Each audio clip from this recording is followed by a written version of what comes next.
O Alê Salvador mandou salve, salve família.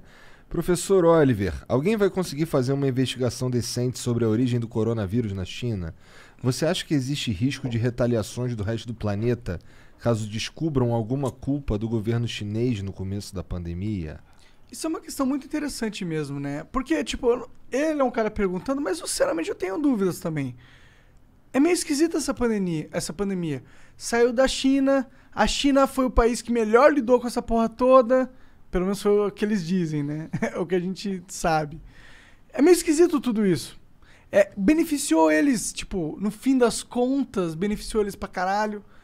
É esquisito. Todo mundo fica com um ponto de interrogação na cabeça. Assim, sempre teve pandemias, né? Ou seja, o coronavírus nem é o primeiro seu tipo, né? Havia pandemias até parecidas antes.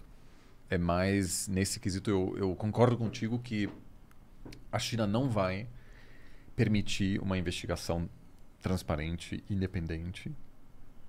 Também porque é um país que, por definição, não é transparente.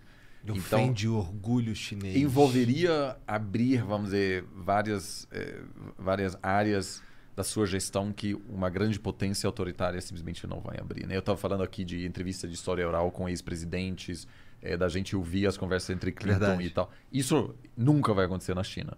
Que, inclusive, vai limitar a nossa compreensão sobre o mundo.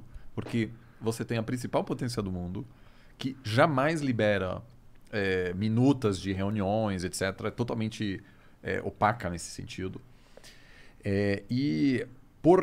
Como sendo grande potência, a China interpretaria qualquer tentativa de investigar esse assunto, além do que a China já fez, como uma humilhação.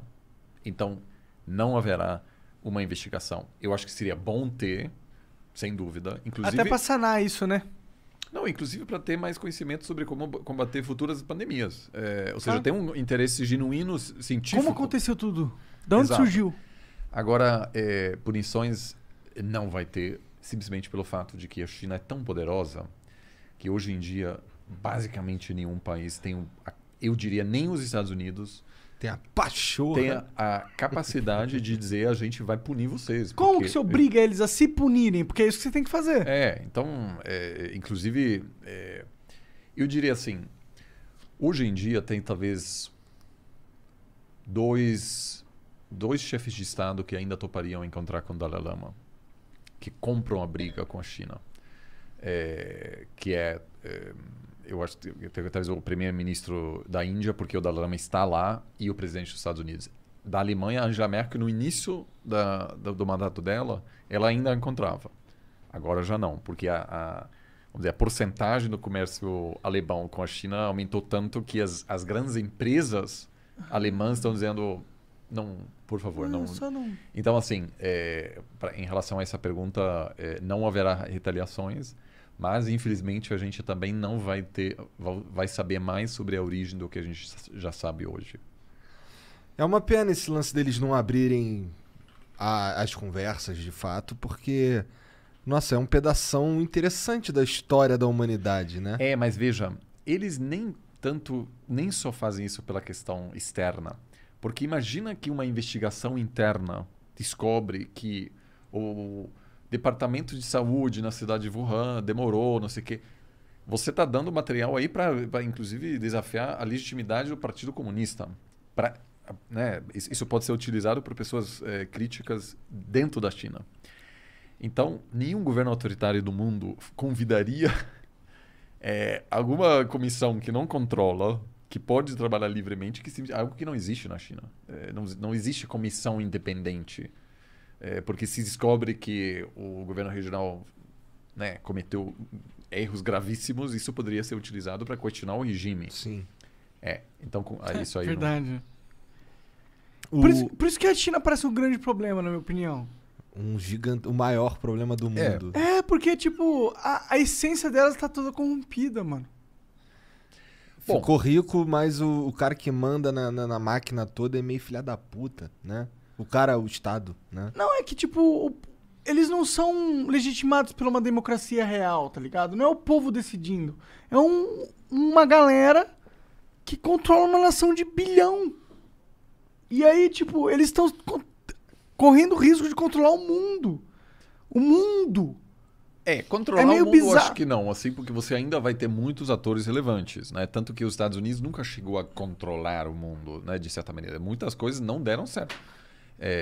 No seu auge... Pô, mas a cultura brasileira é totalmente baseada no americano. Hoje muito da minha vida, primeiro Matrix. Pô, um filme que explodiu minha mente. Toda uma A construção. cultura americana se espalhou de um jeito que só não tá na China. É, exatamente. Tipo, mas tem muita coisa tipo, a gente criando aqui essa parada. De quem que influenciou a gente? A cultura americana, o Joe Rogan criando lá a parada dele. Entendeu? Então, os Estados Unidos é muito... Culturalmente dominante. Isso faz parte da estratégia, inclusive, que a China não fará. Nós não vamos, nossos filhos e netos não vão assistir novela chinesa, porque isso não faz parte do, vamos dizer, da estratégia chinesa. A própria Eles querem China... ficar rico, professor? Rico e também seguro, né? Porque, assim, uma coisa que... E por isso é tão importante estar lá, vamos dizer, visitar, falar com as pessoas. Como é o mundo visto da China? A China entrou em declínio no século XIX e aí foi humilhado, o que eles chamam de século da humilhação, quando, depois das guerras do ópio, eles tiveram que ceder várias cidades a potências imperialistas. Eles tiveram que ceder Hong Kong. Imagina o Brasil tem que ceder porque, enfim, que não quis abrir o mercado para a importação do ópio. Ceder, sei lá, a cidade do Rio de Janeiro para uma outra potência que fica lá por muito tempo. E uma perspectiva de que o mundo lá fora quer enfraquecer a China. E a China precisa se consolidar, precisa ser forte, porque não existe uma aceitação da China ser a principal potência do mundo. Eu acho que ele tem razão. Eu não acho que os Estados Unidos vai tranquilamente aceitar que a China é uma grande potência. Esse é um processo difícil para os Estados Unidos. Então, o que, acima de tudo, a China, obviamente, quer é segurança e sofrer nenhum tipo de interferência interna. Eles acham que o apoio militar americano para Taiwan é uma interferência interna. Eles ainda não retomaram o controle de uma província na cabeça, vamos dizer, da perspectiva chinesa. Então, eles estão longe de se consolidar, ainda num processo de muita dificuldade interna, externa, e com a certeza de que os americanos são responsáveis pelas manifestações pró-democracia de Tiananmen nos anos 90, de 89, enfim, uma série de preocupações. Ainda a China se sente muito insegura ainda. E, portanto, assim, alguém dizendo, vamos mandar a investigação sobre o coronavírus, eles... Tá de sacanagem, nunca. Um país que é muito poderoso já, mas ainda muito inseguro, que até 50 anos atrás nem tinha reconhecimento diplomático, né? A maioria do mundo reconhecia primeiro Taiwan. E só depois, aos poucos, né? O Brasil, por exemplo, só chegou a reconhecer a China em 74. Pouco tempo. Foi o Geisel, aliás, né? Engraçado que a gente pensa que isso... Então, esse aí foi pragmático, assim, do ponto de vista da política externa, né? Ele percebeu que o mundo estava mudando e aí estava buscando mais independência das potências tradicionais. Mas, então, assim, a China ainda olha para o mundo com muita preocupação, muito medo. E eu acho que isso explica também essa pouca vontade em se abrir agora para um assunto desse, sim. Entendo.